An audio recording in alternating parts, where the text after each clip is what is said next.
Bismillahirrahmanirrahim. Assalamualaikum warahmatullahi wabarakatuh. Saya Nur Hikmah dengan NIM 20 2531134 bertugas sebagai moderator di kelompok 2. Tugas presentasi ini dibuat untuk memenuhi tugas mata kuliah interaksi obat di semester 6. Adapun judul materi yang akan kami bawakan mengenai interaksi obat hiperlipidemia. Langsung saja, jadi hiperlipidemia adalah kondisi di mana terjadi peningkatan kolesterol atau trigliserida dalam darah. Hal ini dapat meningkatkan resiko seseorang untuk mengalami penyakit kardiovaskular seperti serangan jantung dan stroke. Hiperlipidemia dapat disebabkan oleh faktor genetik atau gaya hidup yang tidak sehat, seperti diet yang kaya lemak dan kurangnya aktivitas fisik. Selanjutnya masuk ke golongan obat hiperlipidemia. Golongan pertama itu ada statin, yang kedua asam fibrat, yang ketiga inhibitor absorpsi kolesterol, yang keempat resin asam empedu, yang kelima asam lemak omega 3, dan yang terakhir ada niacin. Golongan statin. Mekanisme kerja statin adalah dengan menghambat kerja HMG CoA reduktase dalam regulasi CETP menyebabkan penurunan konsentrasi kolesterol LDL dan VLDL di hepar. Statin meningkatkan regulasi reseptor kolesterol LDL sehingga meningkatkan pembersihan kolesterol LDL. Dalam keadaan hipertrigliseridemia tidak berlaku bagi normotrigliseridemia. Statin membersihkan kolesterol VLDL. Contoh obatnya yaitu simvastatin, lovastatin, atorvastatin, dan fluvastatin. Golongan renin asam empedu bekerja dengan mengikat asam empedu dalam lumen saluran cerna dengan gangguan stimulasi terhadap sirkulasi enterohepatik asam empedu yang menurunkan penyimpanan asam empedu dan merangsang hepatik sintesis asam empedu dari kolesterol. Contoh obatnya yaitu kolestipol, kolesevelam, dan kolestiramin. Golongan asam fibrat. Fibrat bekerja terutama untuk menurunkan kadar trigliserida serum. Fibrat bekerja mengaktifkan enzim lipoprotein lipase yang kerjanya memecahkan trigliserida. Selain menurunkan kadar trigliserida, obat ini meningkatkan kadar kolesterol HDL yang diduga melalui peningkatan apoprotein A1 dan A11. Contoh obatnya yaitu gemfibrozil, fenofibrat, clofibrat, dan bezacefirat. Selanjutnya golongan niacin. Obat ini bekerja menghambat enzim hormon sensitif lipase di jaringan adiposa. Dengan demikian akan mengurangi asam lemak bebas.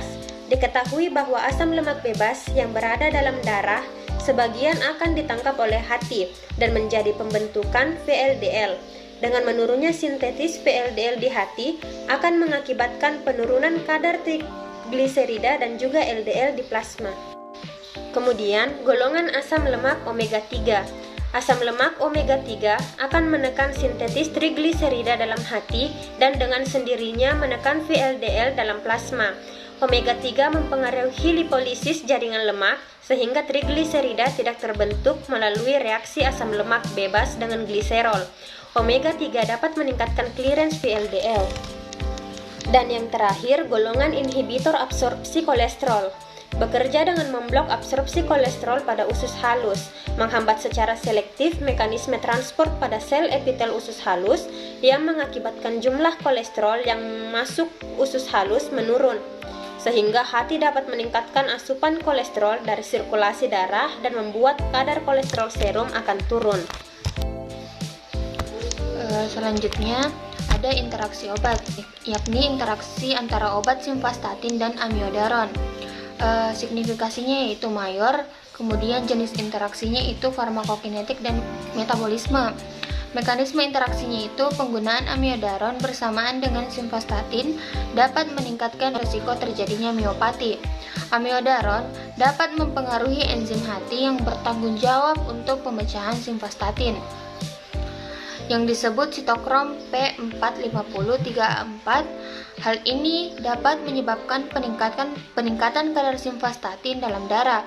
Mekanismenya adalah penghambatan oleh amiodaron di CYP450-3A4 yang terdapat pada usus dan hati. Hal ini menyebabkan penurunan clearance simvastatin dan metabolit aktifnya. Secara umum, resiko miopati yang terkait dengan penggunaan golongan obat statin dapat meningkatkan aktivitas penghambatan reduktase HMG-CoA dalam plasma. Untuk monitoring dan evaluasinya, disarankan untuk tidak menggunakan kombinasi amiodaron dan simvastatin.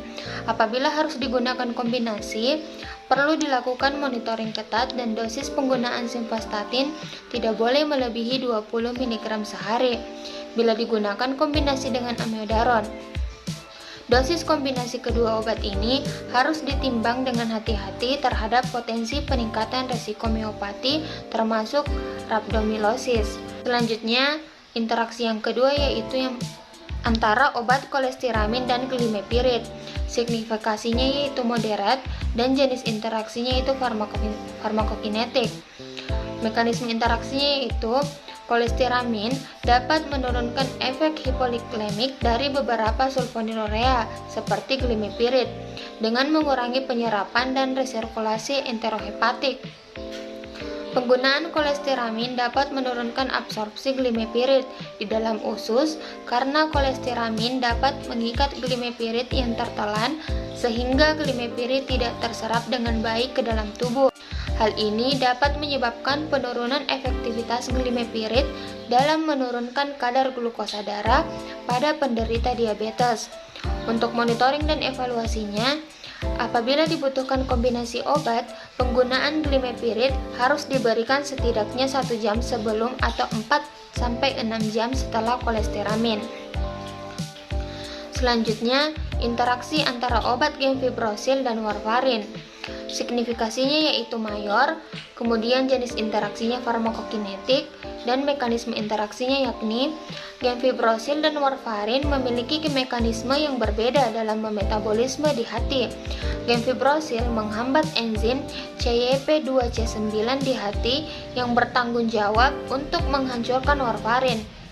Sebaliknya, warfarin mempengaruhi metabolisme gemfibrosil dan meningkatkan kadar gemfibrosil dalam darah.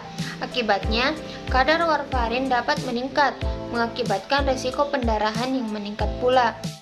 Untuk monitoring dan evaluasinya, perhatian harus dilakukan ketika fibrat hendak diresepkan untuk pasien yang menerima terapi antikoagulan oral. Beberapa ahli merekomendasikan bahwa dosis antikoagulan pada awalnya dikurangi sekitar 1/3 hingga setengahnya, kemudian secara bertahap disesuaikan seperlunya menurut pemantauan INR.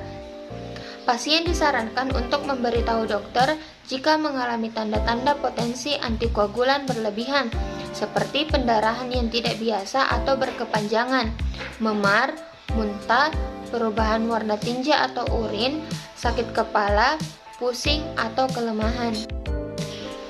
Interaksi selanjutnya, niacin dan ketokonazol, signifikasi mayor, jenis interaksi farmakokinetik subtipe metabolisme, mekanisme interaksi. Ketokonazol dapat mempengaruhi metabolisme niacin dalam tubuh.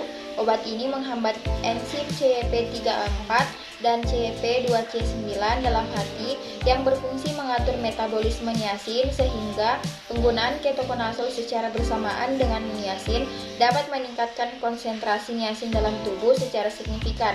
Hal ini dapat menyebabkan efek samping yang tidak diinginkan seperti kemerahan pada kulit. Monitoring dan evaluasi. Pasien yang mendapat pengobatan dengan ketokonazol dan niacin harus menjalani tes pemeriksaan hati sebelum dan selama pengobatan. Pasien harus disarankan untuk mencari pertolongan medis jika mengalami potensi tanda dan gejala hepatotoksitas seperti demam, ruam, gatal, anoreksia, mual, muntah, kelelahan, malaise, nyeri kuadran kanan atas, urin berwarna gelap, fases pucat, dan penyakit kuning, serta penghentian pengobatan segera apabila tanda-tanda hepatotoksitas mulai muncul. Interaksi selanjutnya, omega 3 dan naproxen.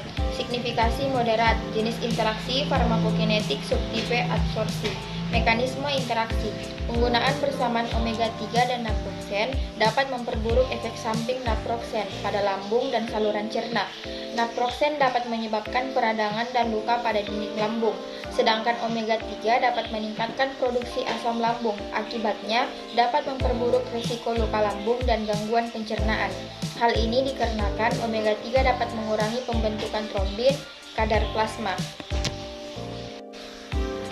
Monitoring dan evaluasi. Pasien yang menggunakan asam lemak omega 3 dalam kombinasi dengan antikoagulan atau obat lain yang mempengaruhi hemostatis harus diberi tahu potensi peningkatan risiko komplikasi perdarahan.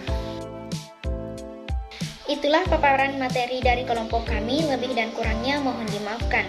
Terima kasih. Wassalamualaikum warahmatullahi wabarakatuh.